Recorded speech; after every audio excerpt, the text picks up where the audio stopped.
se dice que una madre envía a su hijo, a su niñito, por un mandado. Y para que el niño no olvidase el encargo, él iba repitiendo, huevos y leche, huevos y leche, huevos y leche. Va pasando por una casa, por un enrejado, no se percata que un perro sale y le da, se espanta. Esto lo desconcentra y el niño dice, ay, este tonto perro, ¿por qué me distrae? Y bueno, ¿en qué estaba? Ah, sí, ya me acordé. Croquetas y correa, croquetas y correa, croquetas y correa. Y bueno, esta historia pues nos ayuda a introducirnos a nuestro estudio del día de hoy. Continuamos con Jonás, ahora en el capítulo 3. Y esta historia sirve para reflejar que debemos de estar atentos al mensaje que se nos ha dado a proclamar, a dar, y que no podemos cambiarlo. Así como Dios nos pide dar un mensaje en concreto, así de forma concreta debemos de darlo. Y para entrar a nuestra historia, hermanos, vamos a empezar con la lectura del capítulo 3, sería en este caso todo. Dice así la escritura, vino palabra de Jehová por segunda vez a Jonás, diciendo, levántate y ve a Nínive, aquella gran ciudad, y proclama en ella el mensaje que yo te diré. Y se levantó Jonás y fue a Nínive, conforme a la palabra de Jehová. Y era Nínive ciudad grande en extremo, de 3 días de camino. Y comenzó Jonás a entrar por la ciudad, camino de un día, y predicaba diciendo, de aquí a 40 días, Nínive será destruida. Y los hombres de Nínive creyeron a Dios y proclamaron ayuno, y se vistieron de cilicia desde el mayor hasta el menor de ellos. Y llegó la noticia hasta el rey de Nínive, y se levantó de su silla. Se despojó de su vestido y se cubrió de cilicio y se sentó sobre ceniza. E hizo proclamar y anunciar en Nínive, por mandato del rey y de sus grandes, diciendo, hombres y animales, bueyes y ovejas, no gusten cosa alguna, no se les dé alimento ni beban agua, sino cúbranse de cilicio hombres y animales y clamen a Dios fuertemente y conviértase cada uno de su mal camino, de la rapiña que hay en sus manos. Quién sabe si se volverá y se repetirá Dios y se partirá del ardor de su ira y no pereceremos. Y vio Dios lo que hicieron, que se convirtieron de su mal camino y se repitió del mal que había dicho que les haría y no lo hizo. Vamos a orar, hermanos, para entrar formalmente a la predicación. Señor, así como tú nos has dado un mensaje, que así nosotros lo demos. Que por más ofensivo que este pueda llegar a ser a los oídos de los oyentes, así como tú nos lo has mandado a proclamarlo, que lo demos tal cual lo hemos recibido de ti. Que no tengamos temor del hombre, sino que tengamos mayor temor de deshonrarte a ti. Y Señor, confiar en tu poder, confiar en la influencia de tu Santo Espíritu para transformar los corazones. No estamos proclamando una ideología, no estamos proclamando una religión, no estamos proclamando un camino, sino estamos proclamando al que es el camino, la verdad y la vida. Señor bendito, agrádate de esta predicación. Tú genera el efecto que tú desees para con ella. No solamente nos llenemos de información, sino que nos llenemos de tu Santo Espíritu, de tu palabra y danos la facultad, Señor, de ejecutarla en nuestro diario vivir. Todo esto te lo pedimos en tu bendito nombre, Señor Jesús. Amén. Pasamos, hermanos, a nuestro habitual repaso y quisiera ver las similitudes entre Jonás y Jesús. Dice así, el primer punto, tanto Jonás como Jesús estaban profundamente dormidos en la embarcación en la que se encontraban. La tormenta, en ambos casos, hizo que hombres experimentados en alta mar tuviesen pánico. Tanto Jonás como Jesús se les reclama el hecho de estar dormidos en medio de la tormenta. En ambos casos, la calma vino tras la intervención de la ayuda divina. En cuanto a las diferencias entre Jonás y Jesús, estas son las siguientes. Jonás se durmió busca de olvidarse del asunto de ser enviado a Nínive. Jesús dormía por estar exhausto tras haber atendido previamente a una cantidad sumamente considerable de personas. Los marineros de Jonás clamaron por ayuda a dioses falsos, a ídolos. Los discípulos contaron con la gracia de tener a Dios encarnado con ellos para pedir auxilio.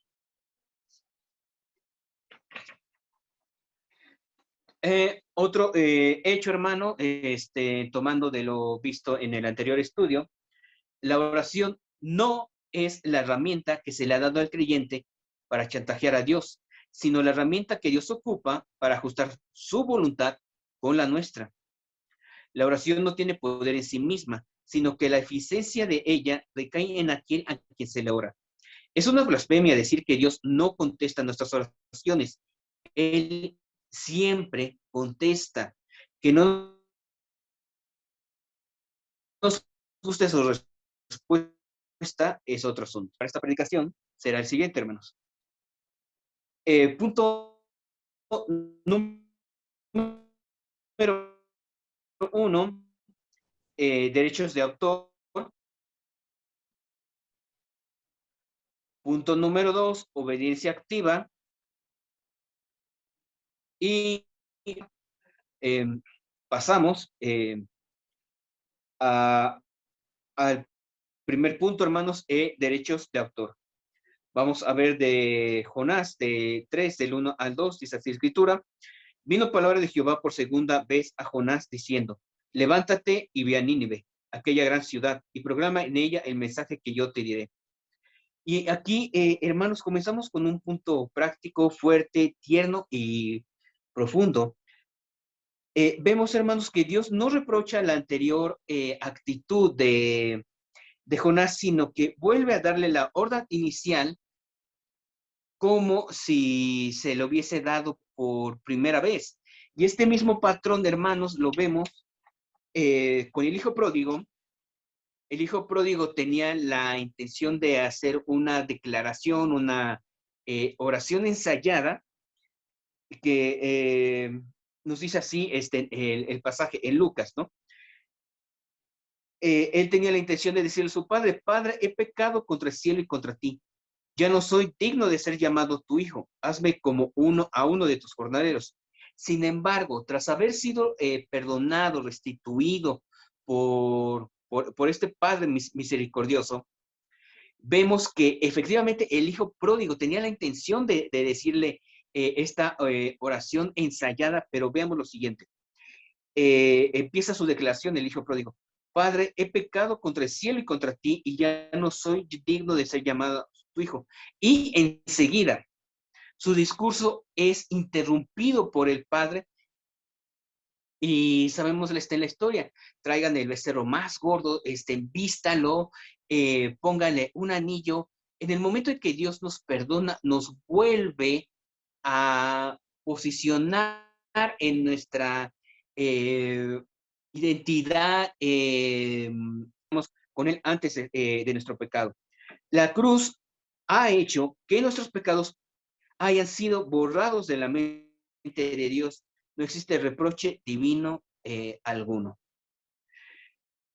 Y ahora también esta frase de una ciudad grande, deben de algunos comentaristas mencionan que no solamente esto era en cuanto a su extensión geográfica, sino que una ciudad grande denota el nivel de importancia que dicha ciudad de Nínive tenía en los planes, en el corazón de Dios.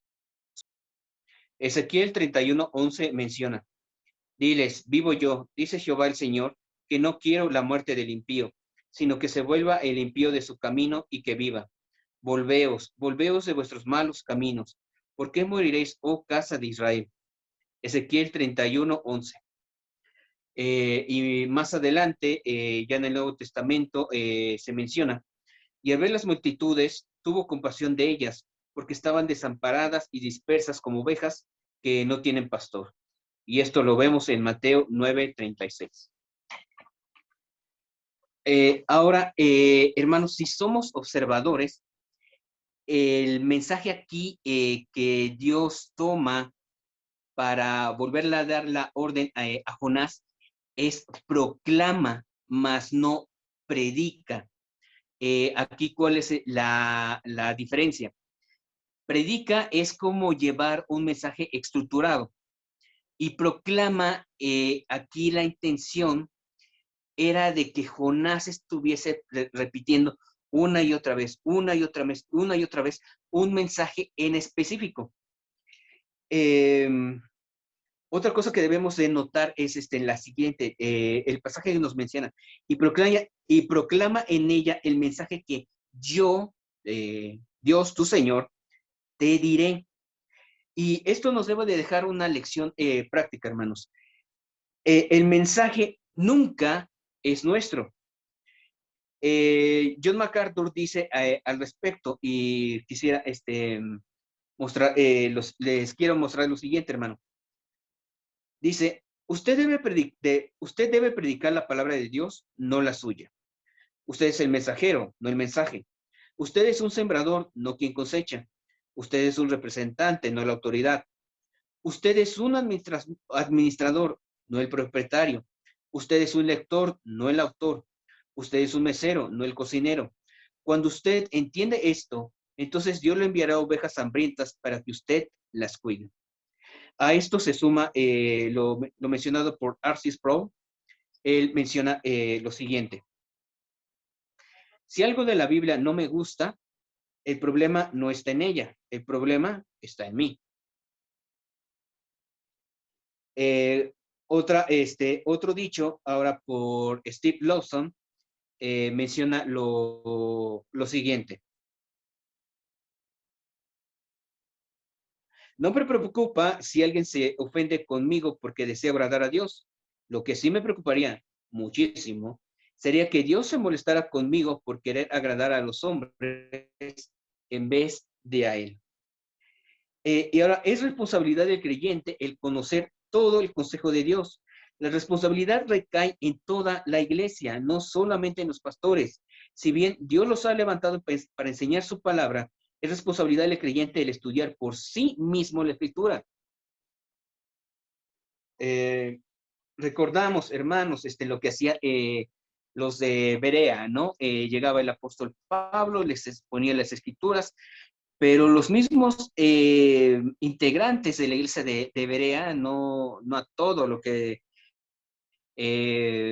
mencionaba Pablo, decían fóricamente un amén, sino que tomaban las escrituras y veían que lo que Pablo, el apóstol, mencionaba coincidiese con las escrituras que ellos ya sabían había establecido como palabra suya. Y, y esto, hermanos, es para que el mismo creyente vaya entrenando, si podemos decirlo así, su paladar espiritual y vaya viendo si dicho mensaje, si es palabra de Dios, concuerda con una sana doctrina o por el contrario ya es enseñanza del hombre. Santiago 4:6 nos menciona esto, pero él da mayor gracia. Por esto dice, Dios resiste a los soberbios y da gracia a los humildes. Tenemos que tener en cuenta que al no rebajar el mensaje del evangelio, nos haremos enemigos, hermanos. Esto está prometido de hecho de forma divina y no es meramente caer en una fatalidad o en un sentido de mártir, ¿no? De nuestra persona. No, esto lo menciona la misma escritura. Segundo de Timoteo 3:12 menciona. Y también todos los que quieran vivir piadosamente en Cristo Jesús padecerán persecución. Y esto, si no creemos esto, vayámonos a la fuente, vayamos al mismo, a este autor. El Señor Jesucristo mencionó en Mateo 23:36. Por tanto, he aquí, yo os envío profetas y sabios y escribas, y de ellos a uno mataréis y a otros crucificaréis, a otros azotaréis en vuestras sinagogas y perseguiréis de ciudad en ciudad. La verdad del Evangelio nunca cae bien a oídos no conversos. Esto lo sigue remarcando propio Señor Jesucristo. En Mateo 5, del 10 al 12, él menciona: bienaventurados sois cuando por mi causa os vituperen y os persigan, y digan toda clase de mal contra vosotros mintiendo. Gozaos y alegraos, porque vuestro galardón es grande en los cielos, porque así persiguieron a los profetas que fueron antes de vosotros. También debemos de tener en cuenta, hermanos, que la verdad no encontrará un buen recibimiento en un mundo sedado por la mentira. El apóstol Pablo menciona en 1 de Corintios 1:18, porque la palabra de la cruz es locura a los que se pierden, pero para los que se salvan, esto es a nosotros, es poder de Dios. Bueno, hermanos, pasamos a nuestro siguiente punto, una obediencia activa, y menciona así en nuestro texto, que va de Jonás 3, del 3 al 5. Y se levantó Jonás y fue a Nínive, conforme a la palabra de Jehová, y era Nínive ciudad grande en extremo, de 3 días de camino. Y comenzó Jonás a entrar por la ciudad camino de un día, y predicaba diciendo: de aquí a 40 días Nínive será destruida. Y los hombres de Nínive creyeron a Dios y proclamaron ayuno, y se vistieron de cilicio desde el mayor hasta el menor de ellos. Ahora, hermanos, la iglesia debe de levantarse para anunciar el evangelio. Los peces jamás van a entrar por cuenta propia solitos al bote. Nosotros tenemos la obligación de ir por ellos. En la gran comisión, la orden es: vayan, mas no esperen. Jonás comienza a hacer las cosas bien aquí. Su mensaje, como ya vimos, no es uno preparado por él, sino por el Señor que le envía. Debemos también, hermanos, de notar un hecho que si tenemos buena memoria, somos observadores, es un punto que inmediatamente nos llama la atención. De aquí a 40 días, ese número muy particular de las escrituras, 40. Y aquí lo mencionábamos, no es cuestión de que caigamos en una numerología mágica, sino que es lo que las mismas escrituras expresan. Vemos que el número 40 refiere a un tiempo de transición: 40 días en el desierto, 40 días en los que el Señor estuvo ayunando, 40 días en los que Moisés estuvo orando antes de recibir las tablas de la ley, 40 días de lluvia del diluvio. En sí, el 40 es lo que quiere reflejar en las escrituras: tener un tiempo de preparación o de transición de una etapa a otra. También, hermanos, puesto que el mensaje era de él sería el encargado de producir los frutos que él ya tenía anticipados. Se menciona que previo a la predicación de Jonás, al ser sí los asirios muy crueles, también así lo eran en cuanto a superstición. Se menciona que previo a la llegada de Jonás hubo un eclipse, hubo una hambruna, hubo un terremoto, y esto apunta a lo visto anteriormente, al argumento en cuanto a la existencia de Dios, del argumento moral, el cual establece que independientemente de la distancia entre culturas, el asesinato, el robo, el maltrato hacia los padres, esto se ve como un hecho malo. Y de igual forma, el hecho de que la naturaleza manifestase estas eh, fenómenos tan drásticos, tan negativos, hería la conciencia, el sentido común de los asirios, y les estaba preparando para que pusiesen su atención en estos fenómenos, y observasen de que un mensaje importante les sería dado. También, hermanos, el confiar solamente en elementos humanos diluye el mensaje que queremos proclamar. Aquí vemos, hermanos, que al momento de llegar el mensaje de Jonás, empieza una obediencia activa, primeramente es de Jonás hacia la orden del Señor de levantarse, proclamar lo que él había mencionado y darlo tal cual. Porque el resultado de, de dicho mensaje, del mensaje que nosotros demos, no dependerá de nuestra elocuencia, no dependerá de qué palabras utilicemos, dependerá de lo que Dios ya tenga previamente preparado. Efesios 2:1 menciona, y Él les dio vida a vosotros cuando estabas muertos en vuestros delitos y pecados. Se menciona que es Él, no de que es mitad y mitad. Todo poder todo poder y resultados vienen de él. Primera de Pedro 1:3 menciona, bendito el Dios y Padre de nuestro Señor Jesucristo, que según su grande misericordia nos hizo renacer para una esperanza viva por la resurrección de Jesucristo de los muertos. Ezequiel 36:26 menciona, os daré corazón nuevo y pondré espíritu nuevo dentro de vosotros y quitaré de vuestra carne el corazón de piedra y os daré un corazón de carne. Esto sumado al hecho de que la vida espiritual, puesto que es espiritual, solamente puede ser generada por Dios mismo. El predicador puritano inglés Thomas Watson mencionó, llamándolo los ingredientes del arrepentimiento.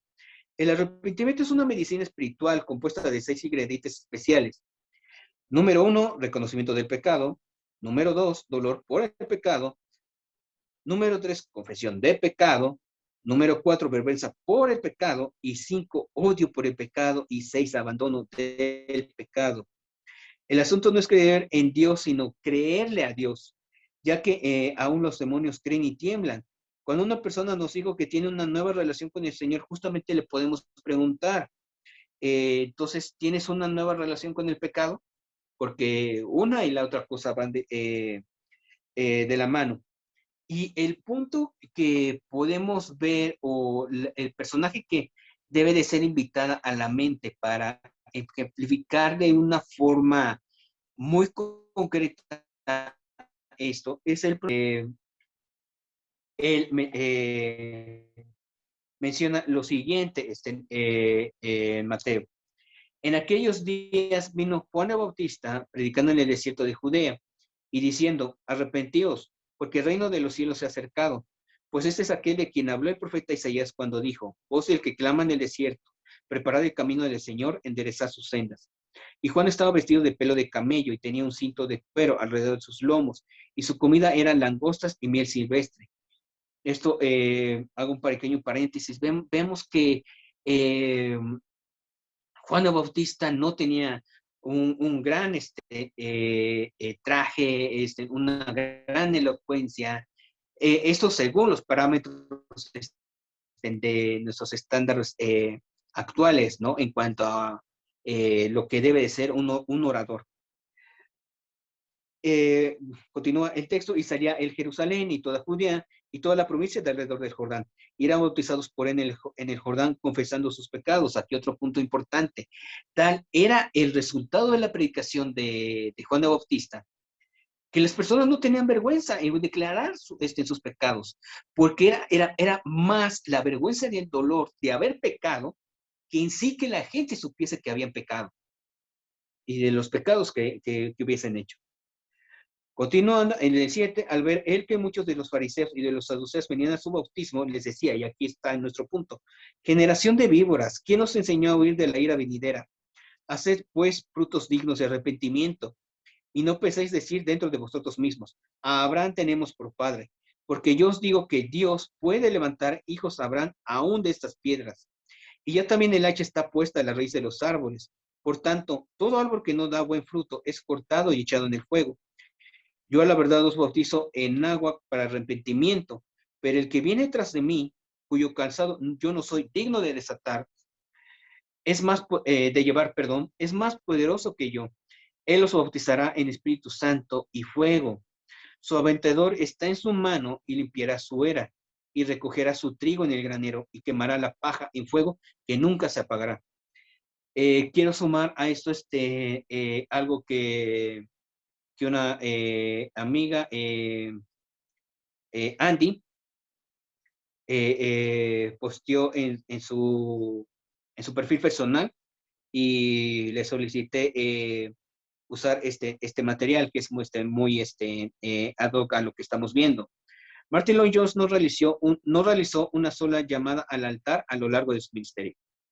Esto de la oración del pecador, llamamiento al altar, no es bíblico, hermanos.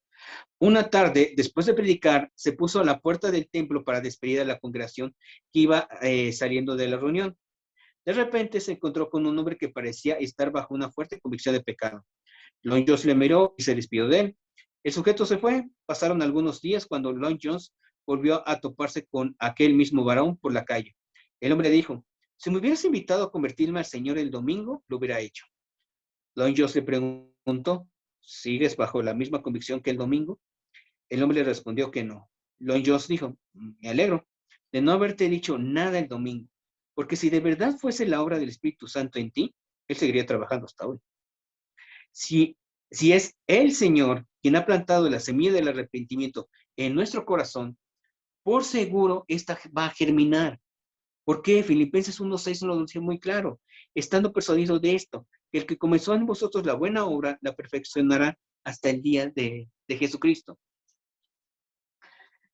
La frase que nuestro texto menciona desde el mayor hasta el menor, cuando Jonás predica esto, no solo debe hacernos referencia a la cuestión de edad de los oyentes, sino que esto hace también alusión desde que el más rico hasta el más pobre de Nínive fue convencido de su pecaminosidad. ¿Por qué, hermanos? Porque la cruz hace que el suelo esté muy parejo para todas las personas. No hay unos más arriba, no hay unos más abajo. El pecado puede ser practicado tanto por el pobre como por el rico, y la maldición de la caída del ser humano es el mismo en toda clase social. A la vez el resultado de dicha maldición es partes de ambas, tanto el rico como el pobre serán sepultados. Varias son las ideologías políticas, religiones y causas que han buscado unir al ser humano, pero irónicamente han hecho que todo el efecto sea un aspecto contrario. Un aspecto interesante que impactó al Imperio Romano en los primeros años de la Iglesia es el hecho de que tanto ciudadanos libres como esclavos se tratasen como iguales, y con esto entramos a nuestro tercer aspecto, hermanos, el cual es una ciudad transformada, producto de corazones transformados. Y ya serían los últimos versículos de nuestro texto, de Jonás 3, del 6 al 10. Eh, Menciona así la palabra de Dios. Y llegó la noticia hasta el rey de Nínive, y se levantó de su silla, se despojó de su vestido, y se cubrió de silicio y se sentó sobre ceniza. E hizo proclamar y anunciar en Nínive por mandato del rey y de sus grandes, diciendo, hombres y animales, bueyes y ovejas, no gusten cosa alguna, no se les dé alimento ni beban agua, sino cúbranse de silicia, hombres y animales, y clamen a Dios fuertemente, y conviértase cada uno de su mal camino, de la rapiña que hay en sus manos. ¿Quién sabe si se volverá y se repetirá Dios, y se apartará del ardor de su ira, y no pereceremos? Y vio Dios lo que hicieron, que se convirtieron de su mal camino, y se repitió del mal que había dicho que les haría, y no lo hizo. Y hermano, actualmente algunas congregaciones se han involucrado en la acción social, lo cual es bueno. Lo malo es cuando esto se vuelve un fin y no un medio. La acción social no es evangelismo, sino que la misma es un efecto de la proclamación del evangelio. Ver esto de una forma jerárquica nos puede ayudar a comprender esto. ¿Cuál sería una fórmula incorrecta? lo plasmamos así, ¿no? La congregación se reúne y establece un programa, después el programa es llevado a una acción social, no sé, salvar a los perros callejeros, llevar almuerzo a personas en situación de calle, qué sé yo, ¿no? Y bueno, empiezan a ver, a generarse resultados. Puede que alguien que ya no maltrataba, que maltrataba perritos, ya quiera a los perritos. Entonces, ok, bueno, que ella quiera a los perritos. Ahora lo invitamos a un discipulado, hermano. Y eso, bueno, si usted tiene tiempo, hermano. Y bueno, ya va, y se le presenta el Evangelio, queriéndolo resumir solamente en 5 puntitos, y ya después, pues, si es que la persona así lo quiere, se le dará un discipulado. Como ve, hermanos, esta fórmula está centrada en los planes que ejerce el hombre y se genera de las necesidades que la persona tenga inmediatas. Ahora, la iglesia está llamada a cubrir las necesidades de su entorno, sí, pero no hacer de ella su programa, su mayor objetivo. ¿Cuál sería entonces una fórmula correcta? Eh, Pasamos a ella y una fórmula correcta sería la siguiente: exposición de las escrituras, puesto que ellas son las que realmente tienen poder de transformar el alma. Uso de la ley moral de Dios, si nos adelantamos a contestar una pregunta. ¿La ley sigue vigente? Bueno, depende de cómo lo abordemos. Si lo vemos desde el punto de vista de que las ceremonias, los ritos, las fiestas, todo ello, ¿sigue vigente? Absolutamente no, puesto que el libro de Hebreos, la escritura en sí nos menciona de que todo esto era solamente una sombra de lo que Jesús sería. Si Jesús ya estaba, porque para con esto, hermanos, contestamos un hecho escatológico que se ha escuchado últimamente en cuanto al Apocalipsis, esta generación del fin del mundo. Se espera la construcción del tercer templo, pero hermano, pues el tercer templo ya se construyó y se derribó y volvió a ser edificado. ¿A quién me refiero? A Cristo mismo. Cristo es nuestro tercer templo. Perdón. Y entonces con ello, ya el uso de la ley, las ceremonias y todo esto ya está en desuso. Sin embargo, la ley moral de Dios, lo que conocemos como los 10 mandamientos, sigue vigente. Y estos nos sirven para traer convicción de pecado a nuestro prójimo. De ello dependemos totalmente del Espíritu Santo. ¿Cómo lo hacemos? Orando, haciendo que no se cumpla nuestra voluntad, sino la suya. Y con ello dejamos los resultados a Dios, y como es Dios quien genera un cambio en el corazón, habrá por ende una acción social. Si usted contrapone ambas fórmulas, hermanos, se dará cuenta que el motor de la primera opción es el ser humano, y el otro, el motor, es totalmente el poder de Dios. Ahora, siguiendo analizando las frases de nuestro texto, hermanos, se levantó de su silla en cuanto al rey. Esto nos debe llamar poderosamente la atención. ¿Por qué? Porque los tronos tenían unos peldaños, unas escaleritas que hacían que estuviese el trono, esas escaleritas, y bueno, el suelo. Esto para demostrar de que precisamente el rey, el soberano, estaba por encima de aquellos que estaban gobernando. El hecho de que el rey se levantase, se quitase su túnica, y lo más impresionante, se vistiese de cilicio, el cual era una tela rasposa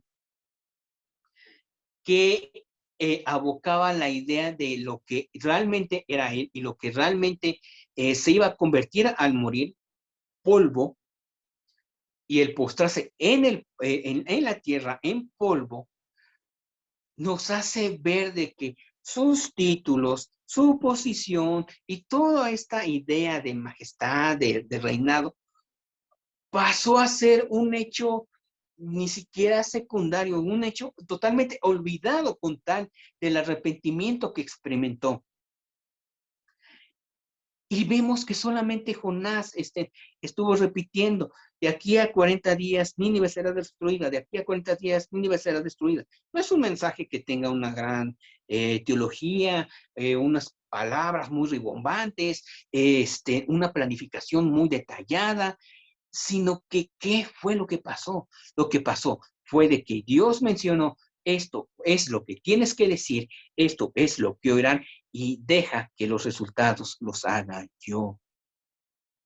Y esto es lo que generó resultados tan increíbles que el mismo rey de Nínive procedió al arrepentimiento.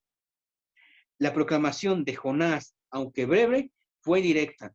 Actualmente los pecadores, los predicadores, mejor dicho, tratan de apagar las llamas del infierno para que su auditorio no se asuste, siendo que una descripción del ardor de las mismas es lo que Dios emplea para despertar las conciencias dormidas.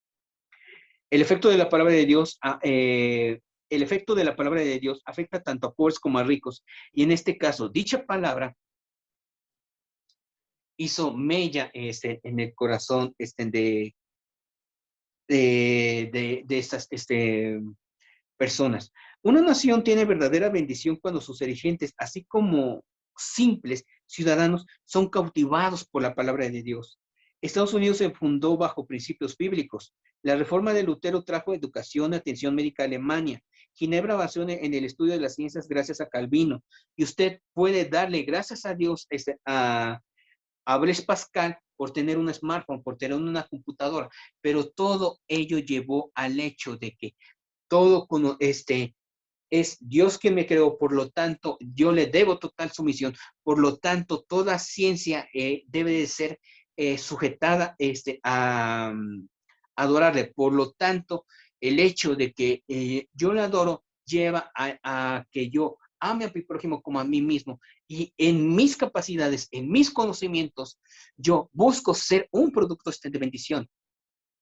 Eso es la gran diferencia entre una ciencia que se vuelca en darle gloria y honra a Dios, y una ciencia que se aboca en el yo, y primero yo y después yo. Fueron científicos los que crearon la bomba atómica, fueron científicos los que crean medicamentos, vacunas. ¿Cuál es la gran diferencia? Que mientras el ego del ser humano, el beneficio, se busque en que dicho ego sea satisfecho, esto solamente puede crear muerte, destrucción, y después de que se obtiene poder, se quiere más poder, y una vez que se tiene más poder, se quiere todavía más poder, porque el poder en sí mismo no es malo, malo es aquel en el cual se está abocando. Mientras que el entender el poder, no como para beneficio, sino inclusive para responsabilidad hacia el prójimo, busca bendecir, y después de que buscó bendecir, busca bendecir, y después de que ya bendijo, busca bendecir, y así la cadena se va haciendo cada vez más extensiva. ¿Por qué? Porque Dios no tenía la necesidad de crear al ser humano. ¿Pero por qué le crea? Porque Dios es amor, y por lo tanto el amor se expande y por lo tanto se reproduce. Dios tenía una perfecta relación consigo mismo. Él no se sentía solo. Él no dijo, ay, ¿con quién platico? Voy a crear a los ángeles y a la humanidad. No, puesto que el amor de Dios es perfecto, se extiende hacia más criaturas, se desborda. Y es por ello que Dios decide crear al ser humano, no porque se sintiese solo, no porque necesitase de nosotros. Resumiendo, hermanos, todo lo visto aquí, podemos llegar a las siguientes conclusiones. Número uno, por más molesto que sea nuestra predicación, esta tal cual es mencionada en las Escrituras, debe de ser dada tal cual. Número dos, ha habido movimientos políticos, ideologías,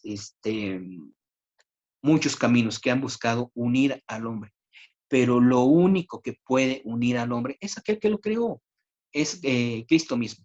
Y en tercer aspecto, si nosotros como congregación, como cuerpo, como iglesia universal, buscamos que llegar al prójimo a través de sus necesidades. Número uno, el corazón del hombre es bastante cambiante. Las necesidades, por lo tanto, siempre van a estar cambiando. Número tres, no, imagínese que el paciente que tiene cáncer y para no asustarlo dice, bueno, tú tienes un dolorcito. El caso sigue avanzando.